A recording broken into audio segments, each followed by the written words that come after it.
Let's talk about the media witch hunt against Donald Trump and the media cover-up when it comes to Joe Biden and Hunter Biden. Now, we've talked about this issue over the last couple of years. Regularly, there are some issues coming up, but this is actually a very, very interesting trend that I'm going to show you guys. Fox Business actually did this graph, which is very fascinating, but it's very telling of what the establishment are doing in America, the Democratic establishment. This is Biden's scandals distraction tactic that the media are using. Look at this on the left hand side. 16th of March, for example, we had the oversight that revealed that about the Biden family payments and potential corrupt payments, right? 17th of March, you had the Hunter Biden admitting that the laptop that it was found was his laptop. And then the next day, you had Trump being told that he's going to get indicted. So, and then he was shortly after, the first indictment happened against Trump. And then coincidentally, on the 8th of June, when the whole thing about the FBI documents alleged that Joe Biden and Hunter Biden each bribed $5 million, the next day, you had another indictment for Trump, against Trump, the classified document indictment on the 9th of June. Then again, you had 26th of July, another bad news to the Biden family.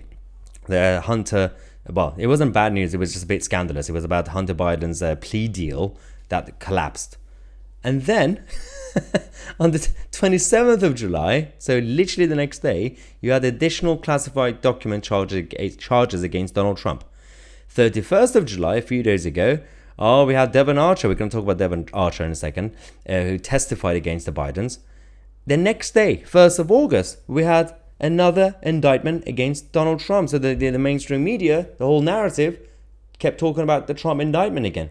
So every time there's a negative story about the Biden scandal, the next day the media narrative changes and the whole establishment make it about Trump.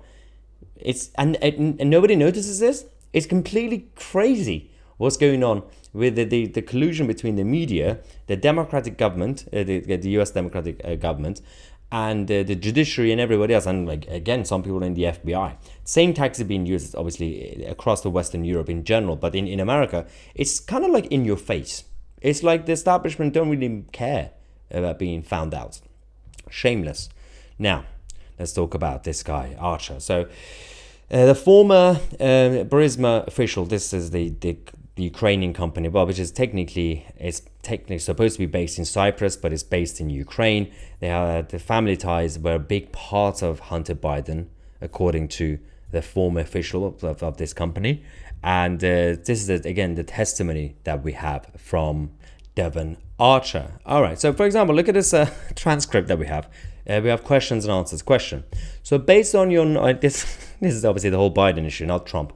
So based on your knowledge and experience, do you have no evidence that would contradict any of these conclusions I just read? Answer. No. Question. The report also found, quote, no evidence that any action of the US government or any US official was taken to benefit Burisma or Hunter Biden. Do you have any evidence or knowledge that contradicts this conclusion? Answer. Nope. Question. So based on everything you saw, heard, and observed, did you have any knowledge of Joe Biden having any involvement with Burisma? Answer. No. Not direct. No. Question. No involvement with Joe? Answer. No. And then of course, we have Devon Archer coming out to completely expose everything else. It's by the way, he's also been all over the place, Archer, saying so he was getting a lot of money. They're talking about Biden. And I think, he wanted to show value.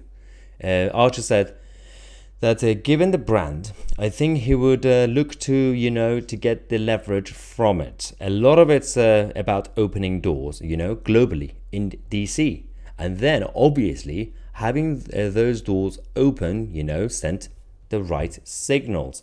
So then you had the Biden establishment and the left-wing media coming out and say, but there's no direct links between any sort of bribery or doing favors or the giving access.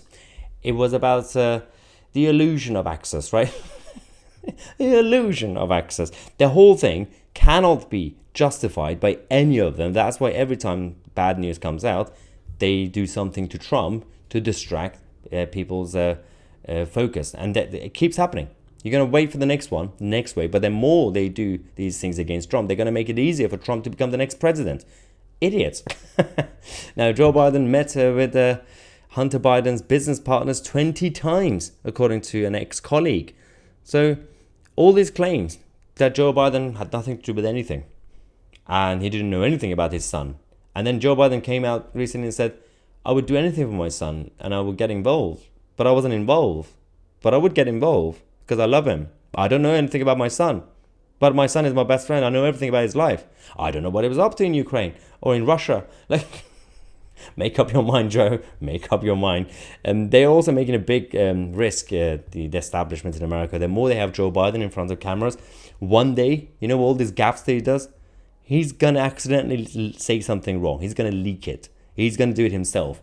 And he's been saying some nonsensical stuff anyway. He's going to accidentally say the right thing, which will be the wrong thing for the establishment. We're going to keep an eye on this because as we get closer to the end goal, the end game for the primary, US primaries, and then of course get preparations for the presidential election, things are going to get juicy, and this could easily backfire on the whole of the US Democratic Party. Let me know your thoughts. I'm Mahyar Tousi, and we are the media.